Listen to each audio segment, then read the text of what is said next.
Thank you for listening to Rearview Mirror Chronicles. To send me an email, please use rearviewmirrorchronicles@gmail.com, and to send me a message on WhatsApp, +60 16 425 6301.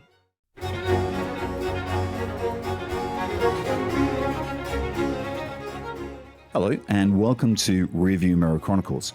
My name is Keith Hockton. I'm a public historian, author and broadcaster.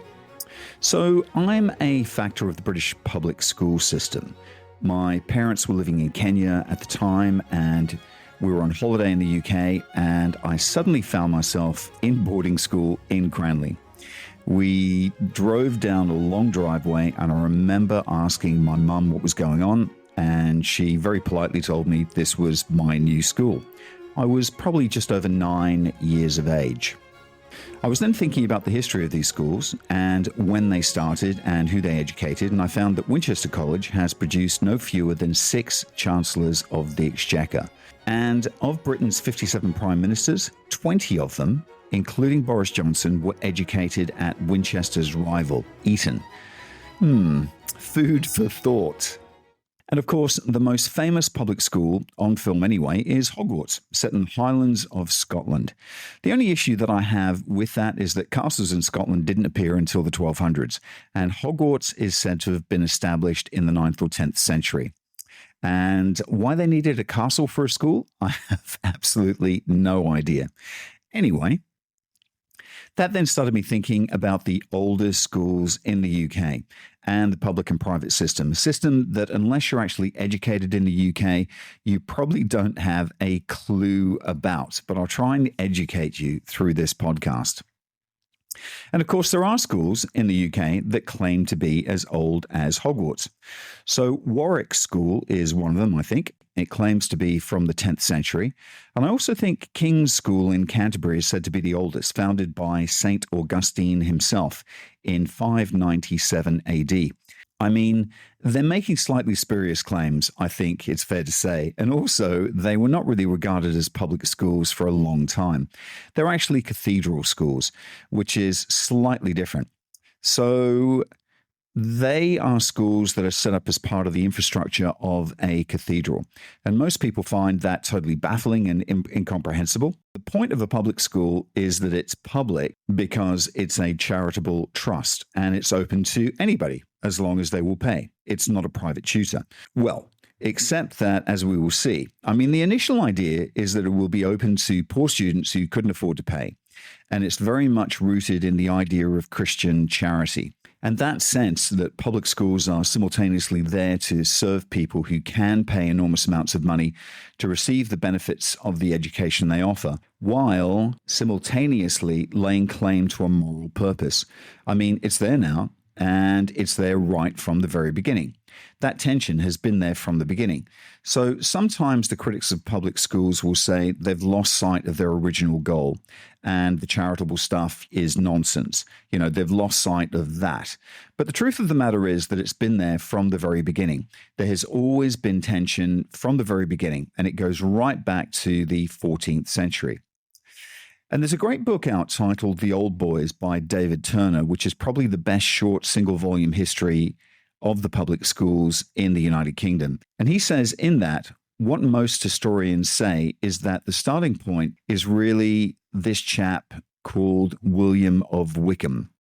He's born in the mid-1320s, and he's a very big figure in 14th century England. So he is actually part of the court of Edward III, and his reign is a crucial turning point in English history.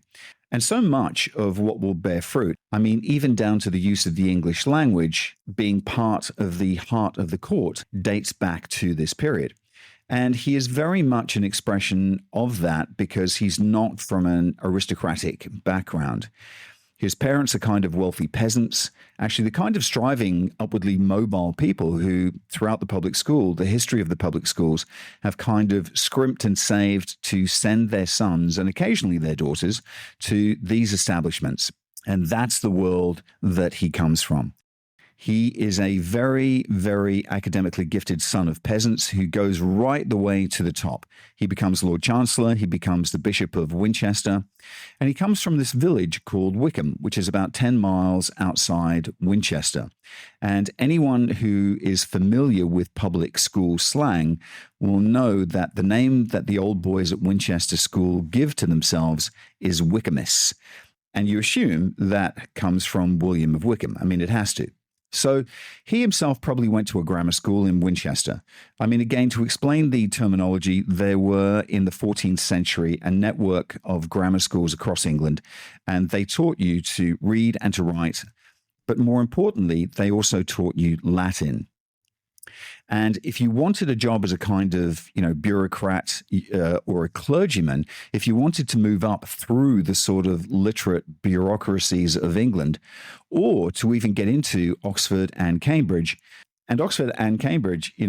William of Wickham actually makes a comment that a bishop was the first graduate profession in English history.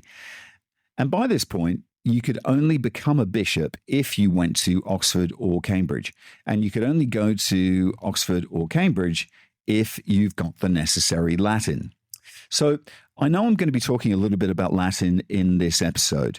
So right from the start, obviously, Latin is central to the project. And Latin isn't just a secret code, just for public school boys. It's more than that, much more than that. It's a crucial vocational tool. It's what English is today, I guess, for international science. So to be a scientist today, you absolutely have to speak English because that's the language that science is carried out in. But of course, most people in England obviously didn't go to grammar schools. A lot went to what were called petty schools, which are kind of, amateur, informal, tiny schools run by one teacher, usually only one room. And they might only teach you to count and to read and write, but certainly no more than that, and certainly not Latin. William of Wickham was obviously looking at something a little bit bigger. And then the question arises, well, why does England have public schools in the first place? And the simple answer to that is the Black Death. So the Black Death strikes when William of Wickham is maybe 28 or 30 years old, so probably in around 1348. One of the most fatal pandemics in human history. As many as 50 million people perished, perhaps 50% of Europe's 14th century population. And at this stage, there is an assumption that to be a scholar is to be poor. And this is something that William of Wickham is trying to solve. He wants to set up an academy, basically, that will produce people for the church, smart people for the church, and presumably for the very small royal bureaucracy that would have existed back then as well. So he sets up two institutions. One of these is New College, Oxford, a new Oxford College, which is formally established for the study of theology, canon, civil law, and the arts. And the other is he wants to create a feeder school for New College, and this is Winchester. So he sets it up in 1382, and it takes its first pupils in 1394. And the sort of religious side of it is that it's there right from the very beginning. It's very monastic. It's very austere.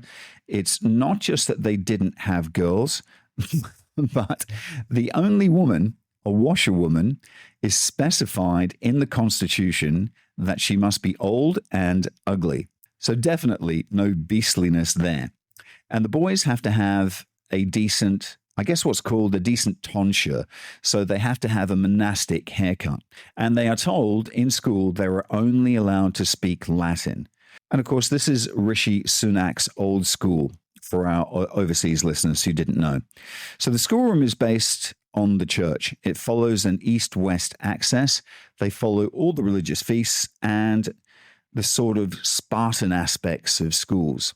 Actually, that might be a bit of a Freudian slip because the issue of the aestheticism of the schools, which is kind of an enduring feature to them right the way up really until about 30 or 40 years ago, is the question of whether they are Spartan, i.e., are they emulating the example set by the ancient Greeks and the Romans in their kind of days of manly heroism, or whether they're following the monastic example.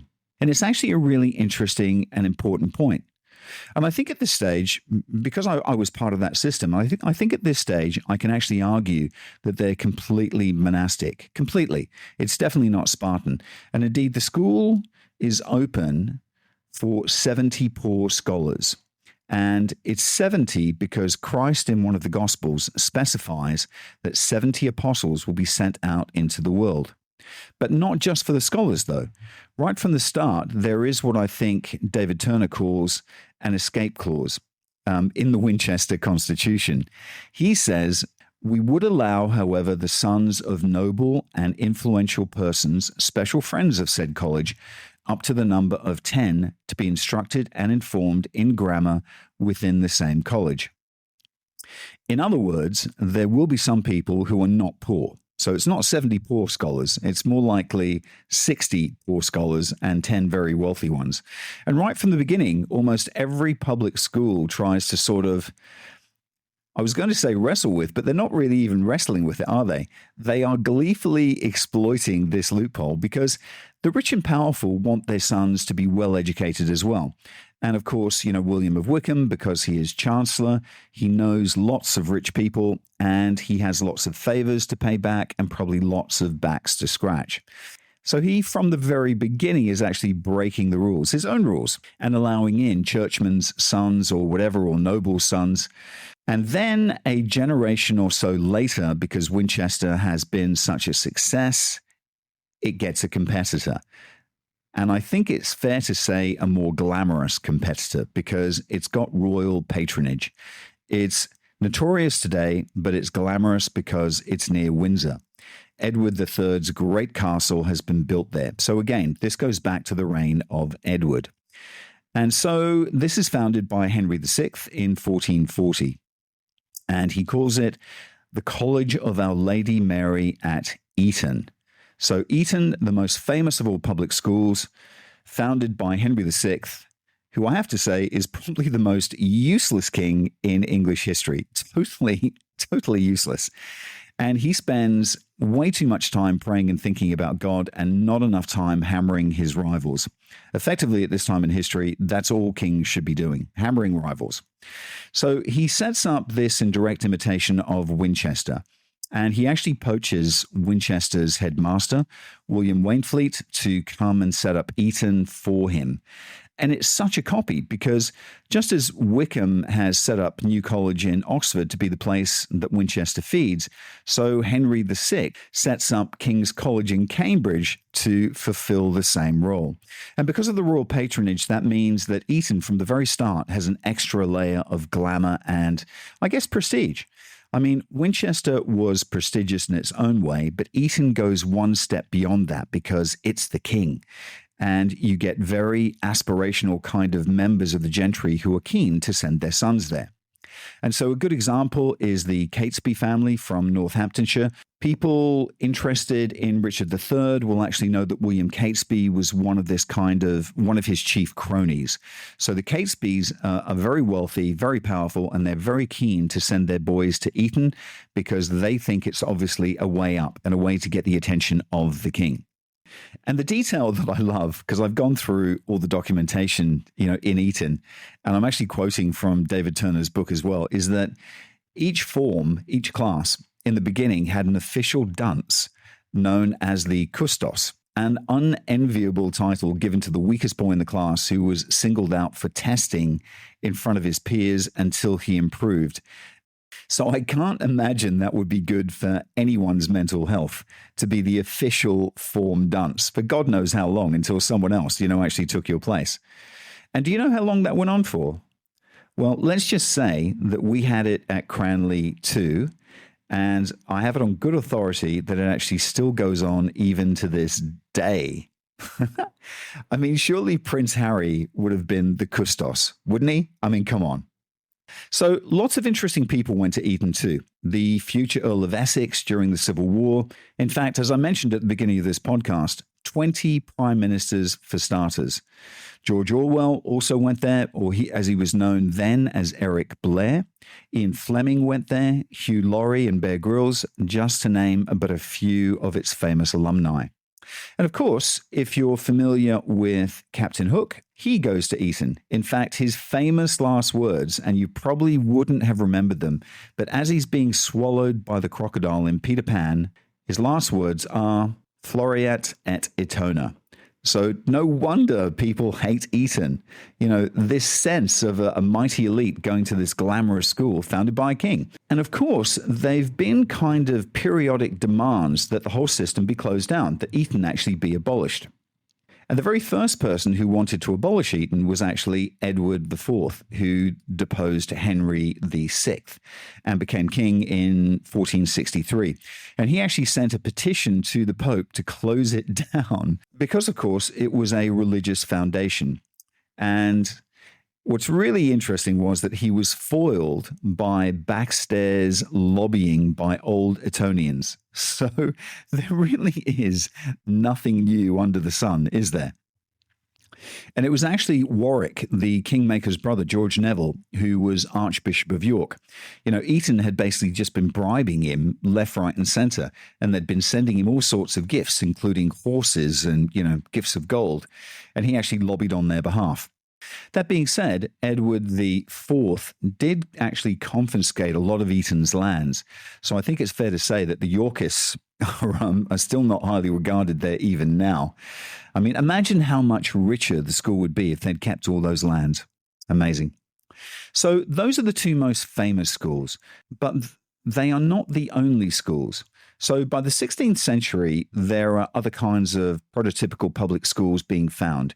And probably the most influential is a school called Merchant Taylors' School, which is set up by a livery company. The Merchant Taylors are actually a guild, and Merchant Taylors is the first school set up in Britain that has this idea of a rounded boy, a rounded edge. And for the first time ever, it includes sport. So Merchant Taylors were kind of copying that from a school in Italy, in Mantua, where the boys were actually encouraged to exercise and play music and so on. And this is the beginning, I guess, of Renaissance humanism, isn't it?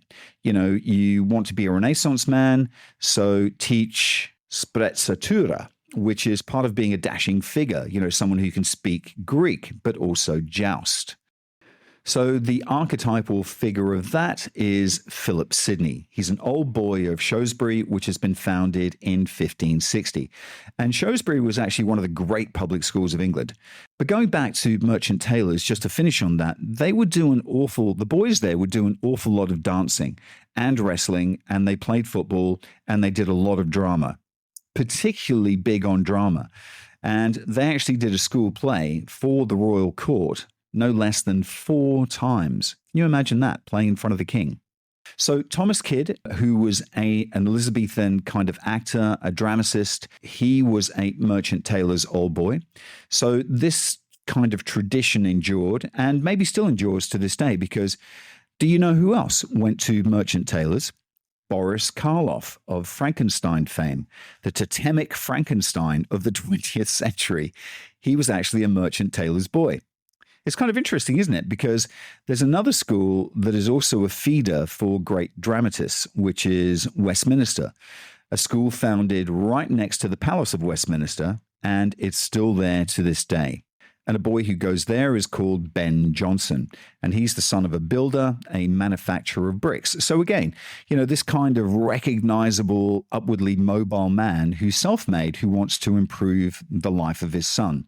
So Ben Jonson goes to Westminster, and he goes on to become Shakespeare's great rival, his peer, his companion, and his co-writer. So actually, when you look at the famous names of Elizabethan and 17th century literature, a lot of them have gone to public schools. Sir Philip Sidney, who was a famous poet, Edmund Spenser, he wrote the famous Fairy Queen, Ben Jonson, who I just mentioned, John Milton, who went to the 6th of the public schools to be established in the 17th century, which is St. Paul's, still exists to this day. And of course, St. Paul's had been a cathedral school that gets kind of converted into a public-based school. The first one actually not to have any boarding. And 6 of the translators of the King James Bible went to Merchant Taylors. So the schools, even at this stage, are very rudimentary. They're actually educating a tiny proportion of the population, but already they have an outsized influence. And I mentioned Westminster. Well, Westminster is the big school of the 17th century. So the list of alumni from there is extraordinary. John Dryden, Robert Hooke, John Locke, Henry Purcell, the blood transfusion pioneer Richard Lawyer. You know, the headmaster of Westminster, Richard Busby, he's also teaching Christopher Wren privately. And he's actually an astonishing figure, isn't he? Because he's very much a Vicar of Bray type figure in that he moves with the changing currents at the time. So he is appointed headmaster of Winchester in 1638, just before the convulsive decade that sees England, collapse into civil war. And he remains in that post throughout the Civil War, throughout the Commonwealth, well into the Restoration. And he finally dies in 1695. And of course, one thing you may be wondering about is, well, what about the girls? Typical Keith, he hasn't mentioned the girls. Well, the truth of the matter is, I haven't really talked about the girls because there weren't really any girls' schools to talk about. There were nunneries that had kind of girls' schools attached to them, schoolrooms where they would teach rich people's daughters, but there was far less emphasis on the education of girls at this point in time. And I actually really like the whole Reformation period, but the Reformation period was terrible for girls' education. So among the religious institutions that closed down during the Reformation was Barking Abbey, which reaches right the way back to the beginnings of Christianity in England. And it's actually been described by Eleanor Parker, who writes a brilliant blog, by the way, Clerk of Oxford, as the leading center of female scholarship in the Middle Ages. And it has a continuous tradition of female scholarship going right the way back to the early Middle Ages. Well, that all gets closed down by Henry VIII. So from that point onwards, what girls' schools there are tend to emphasize what they see as what they teach is the wifely arts, needlework, music. If they teach a language, it's definitely not Latin, it's going to be French. And obviously French for the next few centuries is seen as an important kind of, badge of being a lady. And that tradition actually lasts right through to the early 20th century. So even in the mid-20th century, girls' schools are generally much less academically high-powered. Quite frankly, the boys' public schools are not very academically high-powered either until the 20th century. But the girls' schools make far less effort to teach them what we call the traditional subjects because they emphasize particularly music. Of course, we talked about ladies, and of course, the counterpoint for ladies is gentlemen. But I think one of the things that I hadn't properly appreciated until I read David Turner's book is that actually the social class of these public schools, it's not aristocratic throughout the 16th century into the 17th century. And it's really only the kind of the star power of Westminster under Richard Busby that changes all of that. But again, I guess Westminster becomes a place where even the leading members of the aristocracy are happy to send their sons because of its proximity to the royal residence at Westminster. You do have some signs of public schools being a gateway to success, for sure.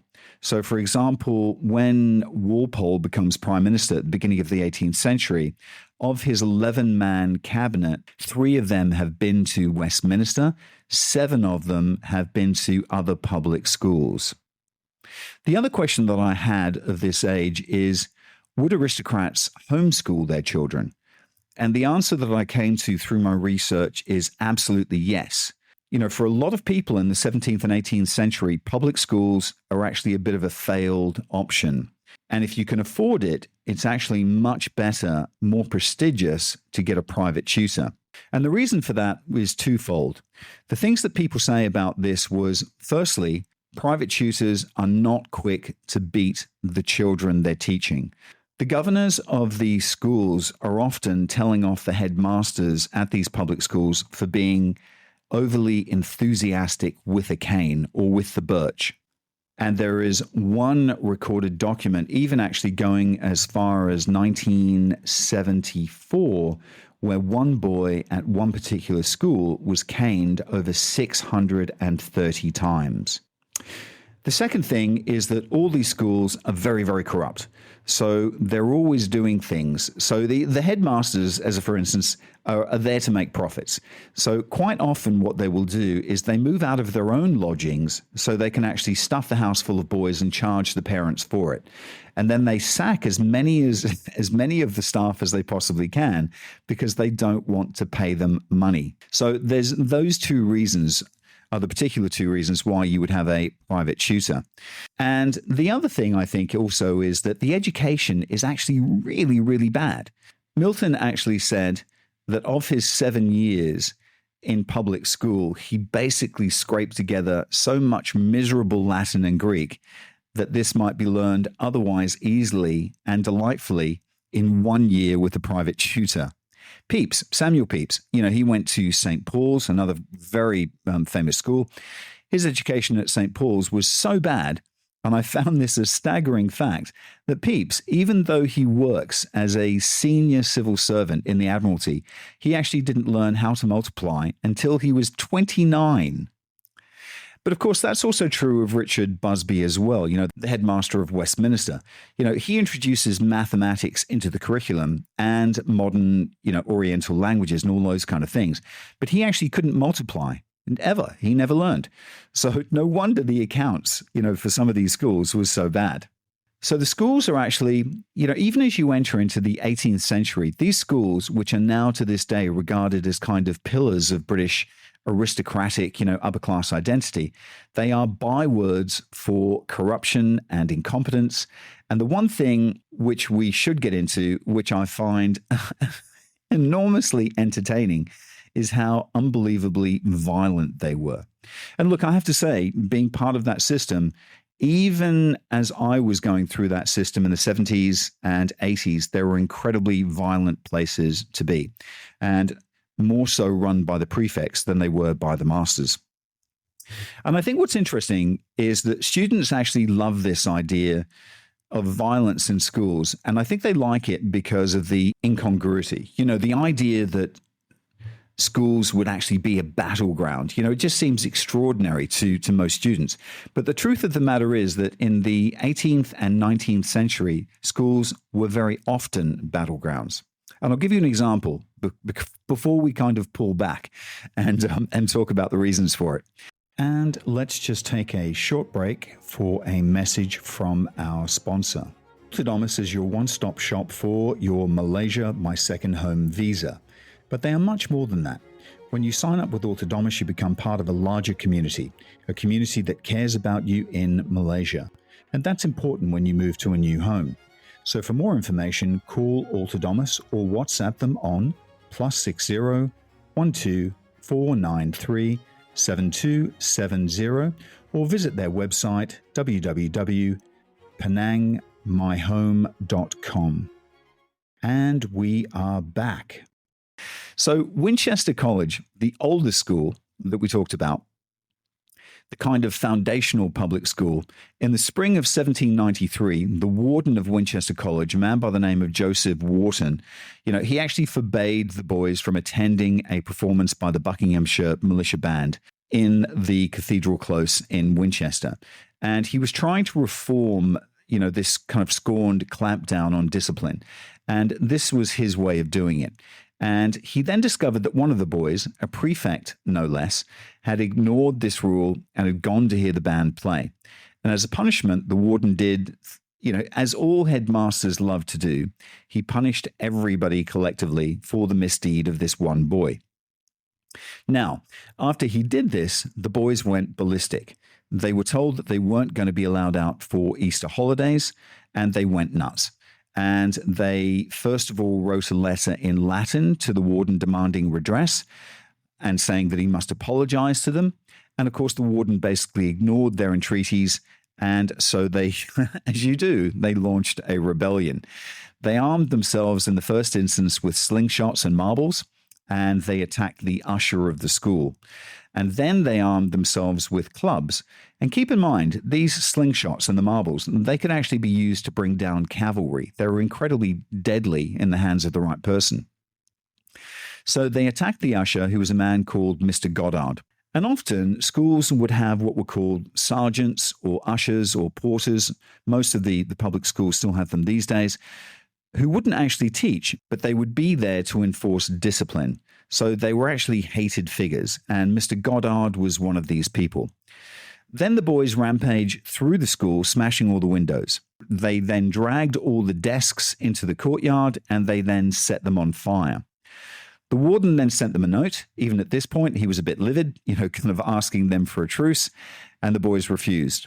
They then occupied the second master's house and blockaded it with chairs and desks. And, the warden arrived. He was trying to negotiate with the boys. And then the boys seized him and they imprisoned him and held him as a hostage. So the next day, when things seem a little bit off, the High Sheriff gets called in. High Sheriff of Hampshire, he arrives and he reads the boys the Riot Act. Now, if you read the Riot Act to any crowd, ordering for them to disperse, and they then refuse, they're effectively guilty of treason. And you can then use your militia to fire on them. So when the High Sheriff arrives to read the Riot Act, he found that the boys had actually blockaded the gates at the school and that they'd armed themselves with swords and sticks and stones and clubs. And some boys now, at this point, had actually loaded pistols and were on the ramparts, kind of pointing them at him. So he had to retreat. They also tore up the parapet of the building itself to use as stones to bombard attackers. So he returns the next day with the North Hampshire militia, 3 companies of the militia, which is just over 200 armed men. And by this point, several days have gone by and the boys are actually, kind of running out of supplies. So they agree to a truce. But the truce only lasted a day because the warden then breaks the truce by demanding the return of the stolen pistols, which the boys regarded as absolutely outrageous. So there's another confrontation, and in the end, the boys actually walked out of the school. And as was so often the case, the governors at the school decided that it was the headmaster who was at fault and he had to go. It was his fault. So he ended up losing his job. And the amazing thing is, because this was so well documented, we actually know the names of the people who led the rebellion, the boys who led the rebellion. And I then researched what happened to them. So John Colborne, for instance, became the Governor General of Canada. Sir Lionel Smith became the Governor of Jamaica. Sir Charles Dalby-Aki became one of Britain's leading commanders in the Peninsular War. Thomas Silver, another of the boys, he became Professor of Anglo-Saxon at St. John's College in Cambridge. And Richard Mart, one of the other leaders of the rebels, became Bishop of Down. I then came across a Lieutenant General Willoughby Cotton, who was actually part of the Rugby Revolt, and he'd actually put down a slave uprising in Jamaica. And so I think this kind of opens up all kinds of interesting questions about the impact of these institutions. Being enrolled in these schools, the organized brutality, the sense that...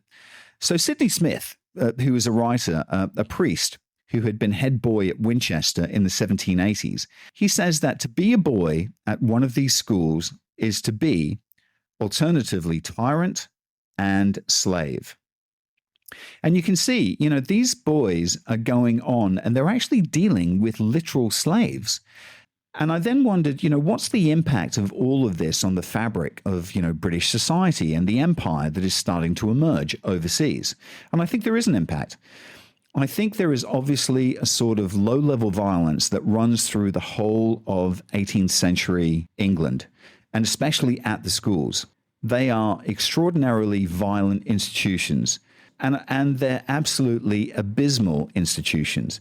They're extraordinarily ill-funded, and the boys actually have very little to do.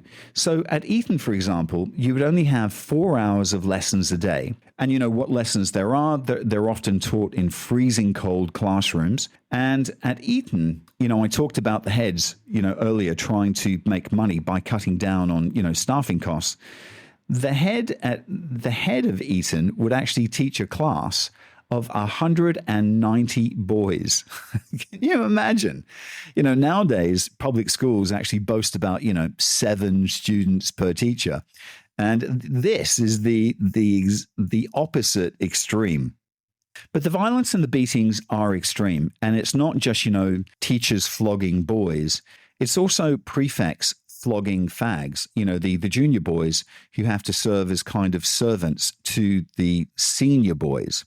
And if I think back to my days at school, that fagging system was still very much in place. So as a junior boy, as a first year, you would have to polish the prefect's shoes. You would have to bring them breakfast in bed. You would actually have to make their bed. These are traditions that go back to the very beginning of the schools. And some of the stories are actually mind-boggling.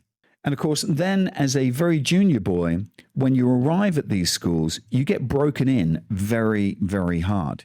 The same thing happened to me in the 1970s. And although things may have changed now, it hadn't changed, you know, back then. And part of the initiation process when I joined the school was that you had a cauldron of older boys that would line up, you know, either side of you, and you would have to run that cauldron.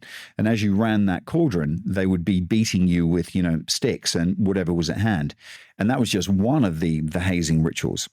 So, you know, we talked about rugby and Tom Brown arriving and, you know, this whole process of being initiated, you know, in these schools, the hazing rituals that you have in the 18th century. And the hazing rituals that you actually have at rugby in the 18th century are astonishing. So new boys there are made to stand on a table and they have to sing. And if their singing isn't good enough, so this would be very worrying for me, you actually have to swallow an entire pail of muddy water that has been mixed very heavily with salt, which unsurprisingly, you know, you're vomiting for days afterwards. And of course, everyone is having a jolly good laugh about it. But if you think that's bad, that's nothing. So at Winchester, junior boys were forced to wear what people called tin gloves. Now, what that was it was a glove that was actually used to toughen your hands for carrying the frying pans with the older boys' breakfasts. So to toughen your hands, you would be forced to hold a scorching white-hot branding stick and hold it for as long as possible until it gave you calluses. And then there's Eton. You know, if you're a first year at Eton, so you would be 9, 10, or 11 years old, you know, you were taken out into the countryside by the older boys in a big group, and you were given a 10-yard head start. And then you were pursued by prefects who took pot shots at you with pistols. I mean, it's eye-opening stuff, isn't it? And I think it's not surprising, you know, that these rebellions that you have, I mean, some of these that are going on through the 1790s, which is obviously, you know, in France at this age, it's the start of the revolution. And there are occasional signs that the boys are actually influenced by what's going on, you know, over in France, by the revolutionaries. So in 1796, there's actually a boy from Merchant Taylors who raises the tricolours of France over the Tower of London. And of course, then there's a rebellion in Winchester where they flew the red revolutionary flag during the Bolshevik uprising. But I mean, it's not revolutionary, is it? Because it's about prefects wanting to uphold their power. And again, in most of them, it's about boys feeling that their dignity is actually being infringed. So, for instance, if they have a headmaster who is brought in who is not of a sufficient social standing, the prefects and then the boys rise up in rebellion. If prefects feel that their dignity is being infringed by the teachers, again, they will rise up in rebellion. And so these are very kind of Tory-like rebellions rather than Jacobean, you know, rebellions. And these schools have a very, very Tory ethos. And I mean Tories in the old sense, not the new sense. And a good way to think about the Tories of the schools or the low-level violence is how the boys actually entertain themselves. Because remember, they've only got 4 to 5 hours worth of lessons. So once you've been accepted at one of these public schools, what do you do to entertain yourself? And the answer is mainly they murder animals. And at Harrow, the school sport is actually killing the cats of the town. And not just that, they would have a thing called toozling. And toozling meant that you would equip yourself with a club or a stick, a hockey stick or something similar, and you would go into the countryside and you would beat to death any wildlife that you could find. At Marlborough, the boys would carry what was called a squaller, which was a wooden stake weighted with lead. So lead molded over the end of the stick, and they would effectively just use it to kill game. Now, what that suggests is the complete lack of discipline in these places, which is true to an extent. So the teachers don't really have any discipline. And what discipline there is enforced by the prefects and the boys themselves. So there's a wonderful line, and I think it's actually in the David Turner book. It was said that there are only 3 absolute rulers in the world: the Great Mogul, the captain of a man of war, and the prefect of Hall at Winchester. So that tells you, and of course that Winchester is just an example, but it tells you that it's the prefects who are actually running these schools. And so these boys are used to almost kind of self-governance, and it's very much Lord of the Flies. I said earlier in the first half that the head teachers are always looking to economize because they make more money that way. And so obviously you cram as many boys as possible in, but you also cut back on the number of staff who are looking after them. So I mentioned that rebellions often happen, and they happen at the point where kind of reforming headmasters are brought in to try and sort all this out. These headmasters who are actually coming in to clean up the schools and stamp out the sort of Tory libertarianism, libertarian violence that has governed the schools, in the 18th century. So a really good example is Rugby in 1797. And there is another tremendous revolt there. So there's a new headmaster called Henry Inglis, and he wants to, sort of clean up the school. And he discovers that there's a boy called Astley who's been firing his pistols at the locals as they walk by the school. So he confiscates the pistols from Astley, and Astley kind of regards this as, an absolutely disgraceful, I guess, intrusion on his personal liberty. He really reacts to that as an English boy, actually as an English boy, but also with the fervor of a fan of the Second Amendment, in the United States, resisting the intrusions of the federal government. So Astley goes to his mates, the other prefects, and they all agree, and they go on a rampage, and they smash all the windows of the school, and then they smash all the windows of the headmaster's house. And the headmaster actually has the audacity to say that he expects them to pay, and that he will be informing their parents to effectively replace these windows. And again, the boys regard this as a disgraceful thing for the headmaster to do. I mean, surely any decent headmaster should pay for his own smashed windows. So they then get gunpowder and they blow up the headmaster's office, which, again, they regard as a tremendous joke. I mean, it's interesting. I mentioned the French Revolution because they then nailed the Declaration of the Rights of Man to the notice board. But I mean, this is the ultimate kind of Tory rebellion. They then occupy a place at Rugby called the Island, which is a Bronze Age burial ground, and they fortify it. Once again, the sheriff is called in who reads the Riot Act. And again, soldiers, have to be called in, the local militia, to basically surround the boys and besiege them. And eventually the boys had to give up. And of course, I mentioned Sir Willoughby Cotton earlier on, who becomes a general. He's actually one of the ringleaders. And of course, he then goes on to serve in the Peninsular War and in the First Anglo-Afghan War. And basically, he's a real-life flashman. But this all started while he was at Rugby. And I just want to throw in another thing as well. And I know there are a lot of listeners that will disagree with me on this. I think there is actually an element in which the curriculum is influencing this particular behavior. These are boys who are almost exclusively studying classical texts.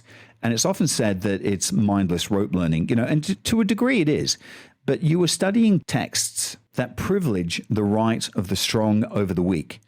And that often, and I mentioned, Spartan conditions, as a boy, you'll be reading about Sparta as a kind of ideal in which boys are sent away to houses and brutalized. And in the late 19th century, this will be very overt, particularly actually in Scotland. Thetis College, which is where Tony Blair went, was very, very conscious of this emulation of Sparta. And Thetis was deliberately set up to be modeled on Sparta with their conditions. If I use another Scottish school as an example, the Edinburgh Academy in the 1800s, prefects there were actually named ephors after the Spartan boys who herded, the animals in ancient Sparta. And I don't think, it's not as deliberate as that in the 18th century, but I do think that the experience of reading texts like, Euripides, and that famous line from the Barricades dialogue, the strong do what they can and the weak suffer as they must. I think the impact of reading something like this in a kind of a Lord of the Flies situation, it has to have an effect. And I think what's interesting about that is that the impact of that is then, when later in life, when, you're going off to, say, subdue a slave revolt, if you yourself know what it's like to be chased by people carrying pistols and shot at, if you know what it's like to be beaten with rods that are tipped with lead, it must, I would have thought, psychologically diminish your capability to feel sympathy and empathy with people in distant parts of the world where you're being sent to dominate and subdue. Do you not think? These are incredibly violent institutions. So they will probably produce brutalized people who are supposedly decent, but they're actually not. They're immune to it. So Pitt the Elder actually said, "I never knew a boy who was not broken by Eton." And he actually refused to send his son, Pitt the Younger, to Eton. And he had him homeschooled because he said, "I would never put my son through anything like that." And the poet Shelley, when he was at Eton, oh my gosh, they used to call it Shelley baiting. Literally hundreds of boys would pursue him through the town, shouting, "The Shelley, the Shelley, the Shelley," and kicking things at him and hurling things at him because he was most interested in science, and they regarded that as illegitimate and depraved. And, he did read all the classics. They all read the classics, but they read very selected works, often only Virgil. So even the Edinburgh Review in 1830 said of Eton's education, "The typical Eton boy hasn't read a single book of Herodotus, of Xenophon, of Livy, of Tacitus. He's not read a single Greek tragedy or comedy." So actually, they weren't reading all the classics. They were just being given bits of things to read, bits of Virgil, and to read them again and again. But it depends on the school. But I think at Winchester, it's probably a little bit different. And I think at Rugby, maybe also a little bit different. But I can't but feel that their education is having some kind of impact that will impact them later in life. But am I overestimating how much they're teaching? I don't think they're doing any kind of ancient history or even what we might call literary criticism, but I think the impact of living in essentially a kind of brutalized institution and reading texts that might provide a degree of legitimacy might kind of close it in the sense that, that you're in a society where this is seen or to be someone who can defend the patria or whatever. I can't help but believe that it must have some impact. Maybe. But I think also a bit of context for this is also the general violence of 18th century England. It was a very, very violent place, with mobs and various different things. And I think that the violence is probably a precondition, but I think that the classics could provide a kind of intellectual garb for it that would then, when you've left school and you're thinking about how life is organized, how empires are organized, how the strong should behave, especially with regard to the weak, but it might provide a kind of intellectual gloss for it. Anyway, I think my favorite school revolt, if I had to have one, by the way, is Marlborough in 1851. And this is the last great school revolt. And Marlborough at this stage was only about 8 years old.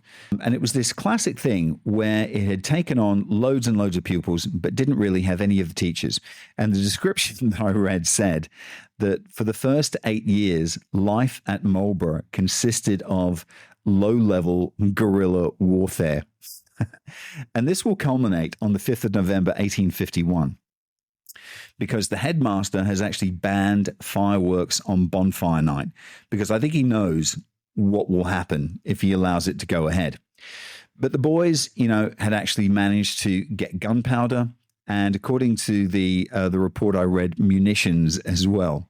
Anyway, there's all these huge explosions that are completely racking the school, and the headmaster of the school kind of runs into the town to recruit a mob to help him, because the boys are actually attacking the teachers at this stage, and they've blown up the headmaster's study. And the culminating moment is actually tragic, but also slightly amusing, because he had literally just finished a long handwritten manuscript on the discussion of the plays of Sophocles. And it didn't actually go up in smoke when they blew up his office, but they actually dragged it out. The boys dragged it out and they set it on fire. And of course, what happens in all of these stories is that when it's all over, the governors then sack the headmaster, because obviously it was his fault. So he not only loses his essay on Sophocles, he loses his job. Absolutely tragic.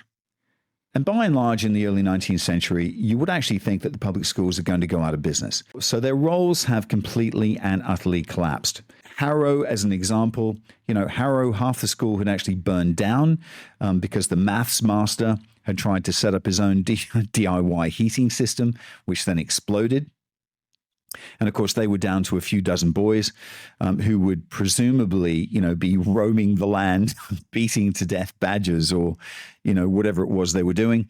And that is the context of what I've talked about, which is the emergence of, a Dumbledore type character. The Dr. Arnold, who actually comes in at Rugby and says, okay, you know what?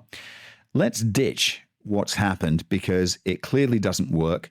Let's have a completely new ethos. We're going to make these schools pious, and we're going to make them academies for Christian gentlemen, which, of course, if he tried to do that in the 1790s, people would have laughed at him because the moral codes of, Regency England was so very, very different. So Sheridan actually said in the 90s about public schools that nothing short of despotism can establish their government. No principle but fear can support it. Thus, the torturous rod is introduced.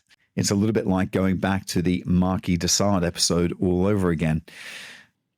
And I suppose, in a sense, he's taking it back, isn't he? He's taking it back to the monastic foundations. And the reason of the blurring between the Spartan and the monastic is easy to make when, describing public schools, is that the monastic becomes Spartan, Spartan returns. So it's kind of a Christian foundation return and so on. Obviously public schools now are a lot less overtly Christian than when they first started. I still think they have chapels and all of the above, and they're still being built on Christian foundations. And I would say that what is happening now to public schools is just a further reiteration of what Arnold was actually doing in the 1850s, and that they're repackaging moral values to a 21st century garb. And if you were to look at any public school's prospectus or public school websites now, they will actually stress, of course, the facilities, which are very important, the academic results, and so on. But a key part of the appeal now is building character, which is exactly what Arnold was talking about when he started reforming rugby. And actually, what you're always being lectured about in the Harry Potter stories, what Dumbledore is always lecturing the children on, or indeed, what the narrator is actually lecturing you about, which is about becoming a team player. It's all about the citizen who works for the greater good, all these kinds of things. That is about being part of the ethos of the schools since, the 19th century. And of course, it wasn't the case in the 18th or 17th or 16th century. And it's interesting that one of the gauges of how far kind of cutting edge public morality, elite notions of public morality have changed is that now even Hogwarts is seen as being regressive, that it wasn't diverse or inclusive enough when she wrote the books. And of course, Harry Potter critics, they've come out in droves and said it in writing that in the 1990s, J.K. Rowling should have known where this was all going, and she didn't go as far as she could have gone. So now, for instance, retrospectively, we've actually seen Dumbledore come out as gay in the most recent film, I believe, Fantastic Beasts. And obviously, there is a sense that J.K. Rowling's position on trans issues has disappointed many people who actually read Harry Potter books back in the 1990s, as a child. And of course, these are very murky waters. And that is not to make a comment on whether it's right or wrong. I'm not doing that. But it's to say if public schools are to stay on the cutting edge of morality, even Hogwarts now is being left behind. It's the girls' school recently at St. Paul's where they've actually abolished, the post of head girl because it's too binary. But the interesting thing is that the schools which are often perceived, for example, by the critics as being somehow outside, as being escapist kind of redoubts, actually through all their history, they've changed enormously because they're always mirroring society. And I think that's important. But more than that, they were actually establishing the moral parameters for society, and that's what Thomas Arnold is doing with rugby. He's ahead of his game. He is making England more Christian. And it does seem now that when you read, so Eton College, the most exclusive of all public schools, is decolonizing its curriculum and emphasizing equity. And I don't really see how a school that is as exclusive as Eton, where you have to pay an absolute fortune to get in there, to agree is trumpeting its commitment to equity, because there's a measure of hypocrisy to that. Just out of interest, they charge almost £50,000 per annum for their students, and that's not equal to all. And I'm sure they believe it, but the headmaster of Eton sees it as his role to raise students who will be morally better, and because they will go on to become the elites, not just in Britain, but around the world, because it's an international school now, isn't it? I'm sure he sees Eton's mission rather in the sense that Henry VI did when he founded it, as improving society, despite the fact that, as it was even way back in the 15th century when Eton was founded, it was absolutely loaded with hypocrisy and ambivalence. And, these schools are committed to the kind of virtues of poverty, inequality or whatever. But simultaneously, it's all about the prestige and the money and the status, isn't it? And of course, I'm sure that if the head of Eton was here, he'd say, well, actually, it's not about the prestige and the money and the status, but it kind of is, isn't it? And of course, you could say that the tensions run right through from the days of William of Wykeham. But actually, that tension is a tension between idealism and worldliness that lies right at the heart of the institution, at the heart of the Catholic Church and the Church of England. All these kinds of things which they have great sweeping, soaring ideals, but also they live in a real world that is governed by more prosaic, I think, mercenary concerns. But I think that just as William of Wykeham founded Winchester on couch terms, he's modeling it on the disciples who were sent out by Jesus in the Gospel of Luke. That's a very, very high aspiration. But at the same time, he's taking bungs from supporters. He's putting in wealthy people's kids and getting paid for it. That's a deliberate attempt to go behind the show of moral behavior. And I would say that Eton today is actually no different. I don't think you can separate out claims to support equality while also trousering, whoever many tens of thousands the fees cost, thereby making it impossible for most people to go to that school without there being a massive tension at the heart of it. I think it's a brilliant synthesis of all kinds of traditions that have a global resonance, British traditions. And in that sense, it's absolutely a legacy of the 18th century British imperialism, hands down, where the British Empire, expanded a familiarity with concepts like, King Arthur, public school stories, all that kind of stuff. And they are brilliant blendings of that to create something new. And I think it works as a powerhouse because the theme of the J.K. Rowling novels of Hogwarts is magic. And I think there is a kind of magic about what J.K. Rowling does. But it wouldn't work if it wasn't a public school story. The beauty of school stories is that it gives to an institution a closed environment, a set of rules, an unchanging cast. You know, all of those things which are true of children's own lives. And that, ladies and gentlemen, is a small history of public schools and my thoughts on them. Bye for now.